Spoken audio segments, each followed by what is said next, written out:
Ir janvāra vidus, Dienvidu jūras krastā, stiprā, diezgan vējā, gaida saulēktu, un gribu pateikt dažus vārdus par transformāciju. Par transformāciju cepās gandrīz vai puse interneta, bet neviens nepasaka, kāpēc tas ir vajadzīgs. Un lieta ir tāda, savas dzīves lielāko daļu, līdz gadiem 45, tagad man ir 52.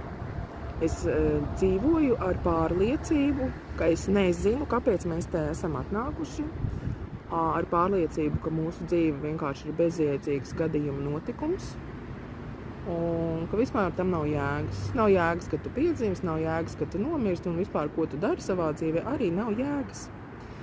Un tad kaut kādā brīdī parādījās dažas grāmatas, un parādījās arī interesi par domājot par dvēseli un domājot, kas patiesībā notiek šeit. Un man atklājās tāda ideja, ka mēs šeit ierodamies kā dvēseles, kurām kaut kas konkrēts ir jāiemācās šajā dzīvē. Ir konkrētas mācības stundas, tas ir tā kā skolā ejot klasēs. Mēs varam arī piedzimt vairākas reizes, ja neizējam kaut kādas mācības stundas, ko mēs pirms piedzimšanas esam apņēmušies izdarīt. Un mācamies.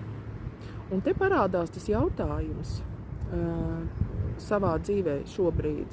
Tu kaut ko uzzini? Tu, teiksim, par savu dzīvi, par savu eksistenci, kā lietas notiek. Kāpēc visumā lietas tieši notiek tā? Kāpēc tu rīkojies tieši tā, nevis savādāk? Un ir tik daudz ļoti interesanti jautājumi. Un tad, kad tu viņiem pietuvojies, tu sāc saprast, ka tu esi pilns ar ierobežojošām programmām, kuras ierobežo tavu dzīvi, tavu esību, kā tu esi.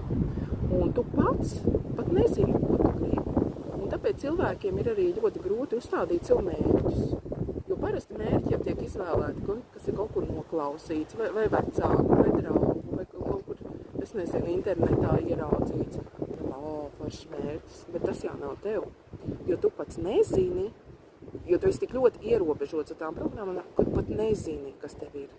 Tāpēc šī transformācija, kopumā šis process, tā varētu nosaukt, ir ļoti, ļoti nepieciešama.